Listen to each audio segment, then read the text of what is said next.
मेरी हो करा। शंकर भगवान के मंदिर में श्रीफल क्यों नहीं फूटता?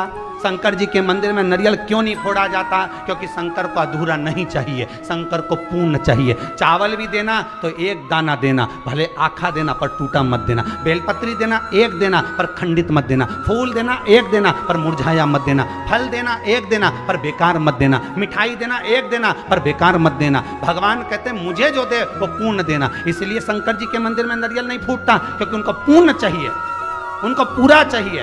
पर हम भगवान शंकर के मंदिर में जाते हैं, अधूरे जाते हैं। जाती जाती सब्जी खरीद लूंगी, मतलब आधा पुण्य आधा पाप। जल्दी जल्दी में यह काम कर लूंगे, मतलब मंदिर तो जा ही रही हूं, साथ में यह काम करते हुए चले जाऊं। कुछ नहीं मिलेगा भेरू सिंह, लिख के रख लो। कहीं नहीं मिले रे भेरू, कहीं नहीं। हिसाब लगा कर रखी है, कहां से प्राप्त होगा? और हिसाब लगाया मैंने तो इतना पुण्य करा। अरे भले तुम कितना भी छुपा के रख लो, पर वो तो पूरा ऑनलाइन है रे। एक एक चीज का हिसाब रखे। तुम्हारी ब्लू टिक से क्या होगा?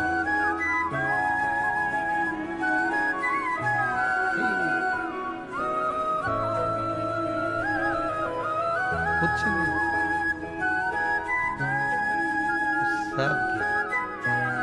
तो एक का कौन सा नाटक आता था?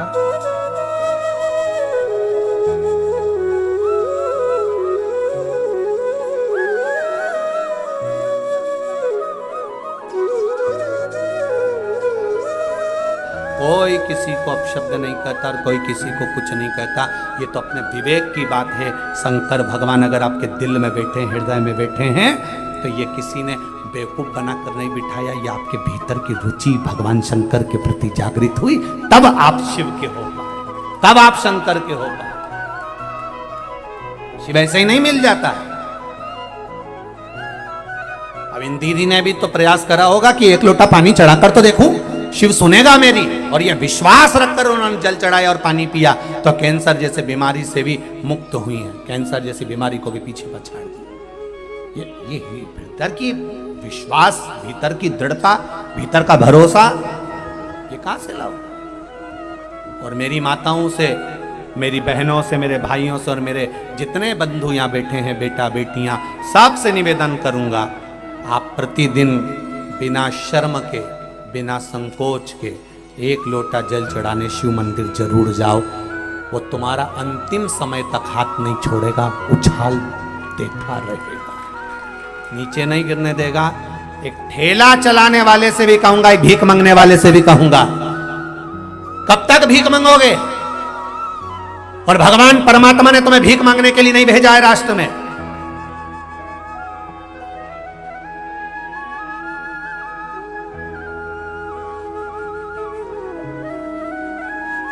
भीख मांगने के लिए भगवान किसी को नहीं बुलाया अपनी भूमि पर। कब तक भिक्षा मांगोगे? नहीं, परमात्मा की शरण में जाइए।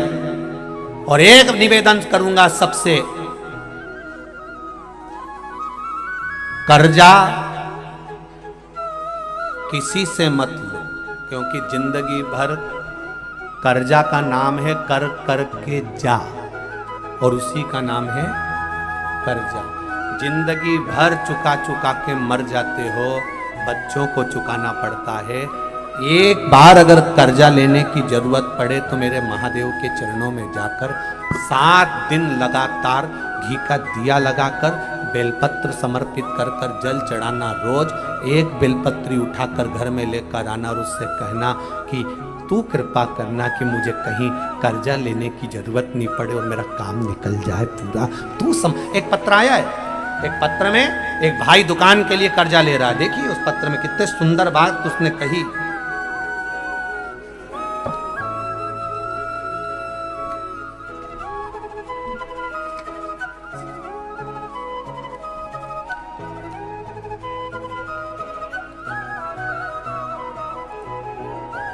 मैं लता लोहार, पति विनोद लोहार, कहीं बैठे हो लता जी और विनोद जी लोहार। मैं लता लोहार, पति विनोद लोहार, 10 स्नेह नगर संजीत रोड मंदसौर से हूं मैं। कहीं बैठी हो तो हाथ हिलाइएगा। कहीं बैठी हैं? तो हाथ हिलाइएगा जहां भी बैठे हैं। लता लोहार, पति विनोद लोहार। गुरुदेव, मेरे पति की 15 वर्षों से अनुकंपा नियुक्ति थी। अनुकंपा नियुक्ति की कोशिश करते रहे थे लेकिन कोई सफलता नहीं मिली। 2019 में भी बहुत प्रयास करा, लेटर आया लेकिन कोरोना महामारी के कारण कोई जवाब नहीं आया। 3 वर्ष निकल गए। फिर मैंने आपके द्वारा बताए गए पशुपति व्रत को किया तथा रतलाम की कथा श्रवण की।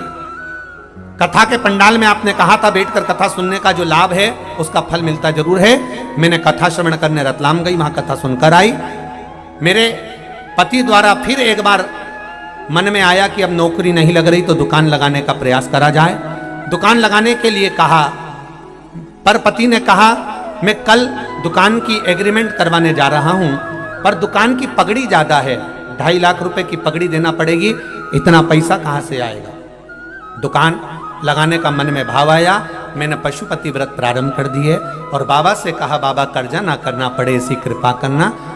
और पति से कहा तुम रुको, मेरे 5 व्रत पूर्ण होने दो, मुझे विश्वास है कि मेरा बाबा कर्जा नहीं करने देगा। उसके बाद आप दुकान खोल लेना, एग्रीमेंट करा लेना। सारी बात कर कर एग्रीमेंट वाले से बात कर ली, दुकान की चर्चा हो गई।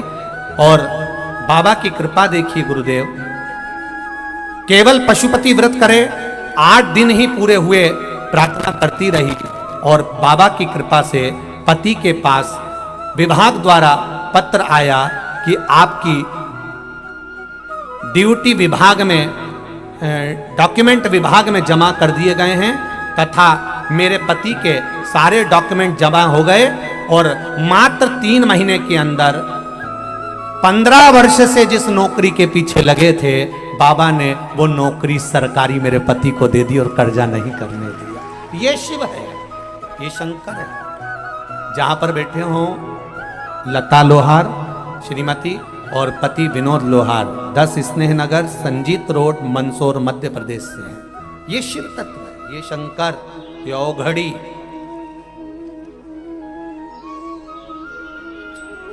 आप उससे कहो तो और फिर कहूंगा एक निवेदन, सियोर वाले महाराज पर एक रत्ती का भरोसा मत करना, पर भरोसा करना तो मेरे देवादिदेव महादेव पर करना, वो साथ देगा।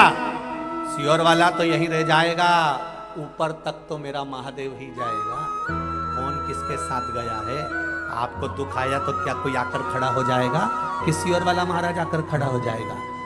सियोर वाला महाराज आकर खड़ा नहीं होगा। जब द्रौपदी का चीर खिंचा रहा था तो सारे गुरु भी बैठे हुए थे पर द्रौपदी के चीर को नहीं बचा पाए। जब गुरुओं ने कहा कि द्रौपदी क्या चाहती है, द्रौपदी कहती है मैंने आपसे गुरु मंत्र लिया है, आप मेरे गुरु हो। अरे मेरा चीर खींच रहा है गुरुदेव, तुम तो बोलो। गुरुजी कहते हैं द्रौपदी यहाँ सभा में जितने बैठे कोई साथ नहीं देगा, तेरा गुरु मैंने मंत्र दिया, मैं भी साथ नहीं दूंगा। पर एक बात याद करना द्रौपदी, गुरु भले साथ ना दे पर गुरु ने जो वचन कहा है वो साथ दे जाएगा। तू बुला उसको। द्रौपदी मैंने जो मंत्र दिया था पढ़, और द्रौपदी ने फिर मंत्र पढ़ा तो भगवान द्वारकाधीश ने आकर